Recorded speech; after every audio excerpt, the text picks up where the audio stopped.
इस मीडिया के षड्यंत्र को आप सब समझें। जिस तरह से हो वो संतों को ही टारगेट पे लिए। सवाल पूछता हूं ना मैं कि इतनी सारी मूवियां बनी, शंकर जी पर दूध क्यों चढ़ाते हो इसकी मूवी बन गई। भाई हमारी आस्था है, सनातन की वर्षों से आस्था है, दूध चढ़ा। आज तक इसकी मूवी क्यों नहीं बनी। शराब पीने से कितनी महिलाएं, उनके पति की मृत्यु हो गई। शराब पीने से कितने घर उजड़ गए। भारत में शराब सबसे बड़ा दुश्मन है। कितनी बहनों का सिंदूर उजड़ गया शराब के चक्कर में। बच्चों के सिर से बाप का साया चला गया शराब के चक्कर में। कितनी स्त्रियां परेशान हैं। एक स्त्री मुझे मिली, बिहार की थी। मैं कथा करने गया बिहार, वहां एक महिला के घर में गया। झोपड़ी में रहती थी बेचारी। बोली महाराज जी मेरे पति 9 महीने बाद आए हैं, दिल्ली में काम करते हैं, 12,000 रुपये महीना मिलता है मेरे पति, लेकिन 9 महीने बाद आए हैं और 1 रुपये लेकर नहीं आए। मैं इंतजार करती रही कि पति आएंगे तो बच्चों को कपड़े लाएंगे। नंग धड़ंग उनके बच्चे बैठे थे, छोटे छोटे 3 बच्चे थे। अकेली महिला 3 बच्चों को क्या करके पाले। रोटी तो खाएंगे ना बच्चे। अब वो 9 महीने बाद आया और पूरा पैसा शराब पी के उड़ा दिया। शराबी था, 1 रुपया घर में नहीं देता। अब बताइए शराब के कारण कितनी स्त्रियां परेशान हैं, या नहीं। तो क्या शराब के खिलाफ कोई मूवी बनी आज तक। बॉलीवुड शराब को प्रमोट करता है कि जीना अगर जरूरी है तो पीना बहुत जरूरी है। मुझे पीने का शौक नहीं, पीता हूं गम भुलाने को। और बताइए मीडिया चुप है। मीडिया तब बोलेगी जब पूज्य प्रेमानंद जी कुछ बोलेंगे, पर बॉलीवुड कुछ बोलेगी तो बॉलीवुड का तो महिमा मंडन करेंगे, वाह ये तो सुपर डुपर स्टार है। गलत चीज का प्रचार बॉलीवुड कर रही है, कोई विरोध नहीं करता। कोई महिला आयोग खड़ा नहीं होता कि भाई आप जुए का प्रचार क्यों कर रहे हैं। अनिरुद्धाचार्य कुछ बोलेंगे, पूज्य प्रेमानंद जी कुछ बोलेंगे तो महिला आयोग खड़ी हो जाएगी। गुटखा बेच रहे हैं, शराब बेच रहे हैं, तब महिला आयोग खड़ी क्यों नहीं हो रही है। छिंगुर बाबा ने महिलाओं की तस्करी की, महिलाओं को बेच दिया बाजार में, तब महिला आयोग खड़ी क्यों नहीं हुई। बताइए। छिंगुर बाबा का पुतला नहीं जलाया गया जिसने महिलाओं को 10-10 लाख में बेचा। अनिरुद्धाचार्य का पुतला जलाया गया। समझ रहे हैं षड्यंत्र इतना गहरा षड्यंत्र है कि पूछिए मत आप। हमको क्या है, हम तो एक दिन मर ही जाएंगे। लेकिन तुम्हारे धर्म की, तुम्हारे पक्ष की, सनातन की बात करने वालों को इस तरह से यदि परेशान किया गया तो कौन बात करेगा। सब डरने लग जाएंगे, इनका बोलबाला बढ़ जाएगा। इसलिए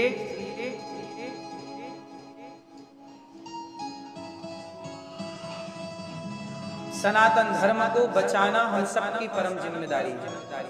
बोलो हाँ।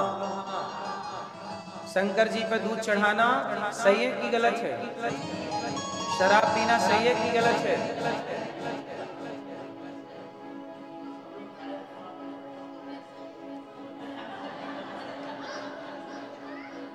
इसलिए गुटखा खाना तो गलत को गलत कहा जाए और सही को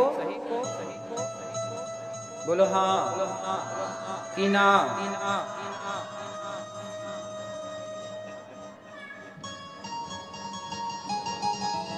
इसलिए मीडिया का जो काम है, मीडिया अपना काम नहीं करती, केवल संतों को बदनाम करती है। ये बात सही है कि गलत है, आप बताइए। मीडिया संतों को बदनाम करती है कि नहीं। और किसी भी मीडिया की ताकत नहीं है कि वो मुसलमानों के खिलाफ कुछ बोल दे। मुसलमानों का कॉन्सेप्ट सही है, उनके खिलाफ किसी ने कुछ बोला तो सीधा वो सर तन से जुदा कर देते। अब बोलो लेकिन हिंदू ऐसा है कि ये अपने भगवान का अपमान सह लेता। अब मैं एक दूसरे बात को आपको पहुंचाऊंगा।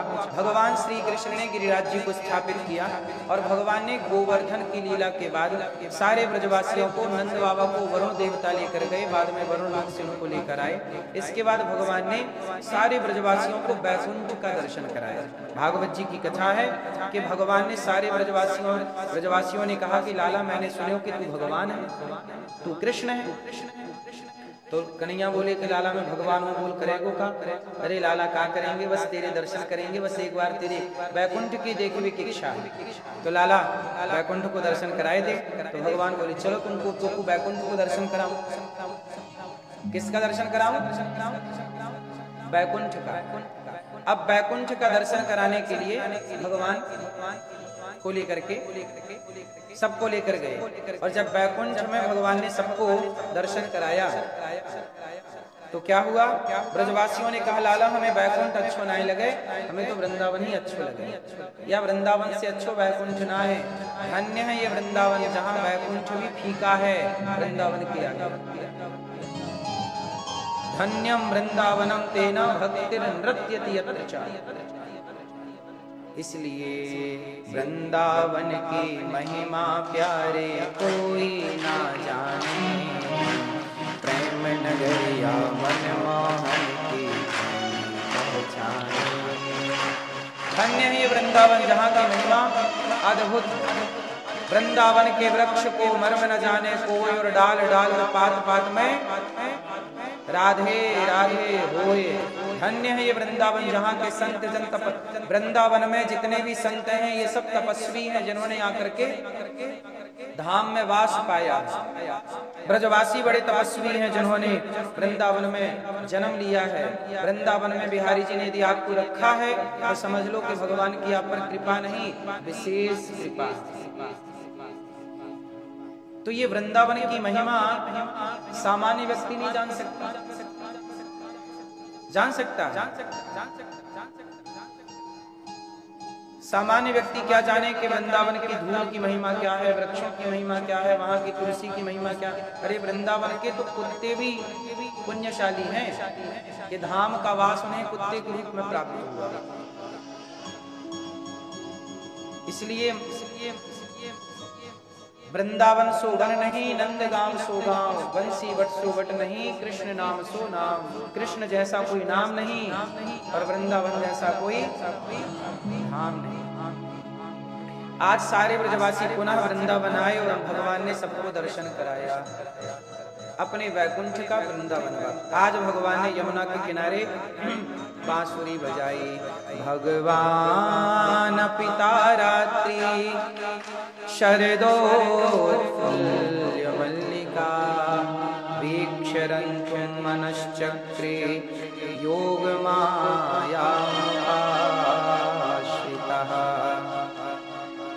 भगवान पिता रात्रि शरदोत्फुल्ल मल्लिका, वीक्षरन्तुं मनश्चक्रे योगमाया मुपाश्रितः। भगवान पिता रात्रि शरदोत्फुल्ल मल्लिका, वीक्षरन्तो मनश्चक्रे योग माया। आज भगवान ने यमुना के तट पर खड़े होकर बांसुरी बजाई और गोपियों को बुलाया। निशम्य गीतम तदनंग वर्धनम, ब्रजश्रियः कृष्ण गृहीत मानसा। आज कुमुरन्योन्यमलक्षितोद्यमा, सयत्र कांतो जबलोल कुंडला। आज भगवान ने यमुना के किनारे खड़े होकर बंसी बजाई। क्या बजाई?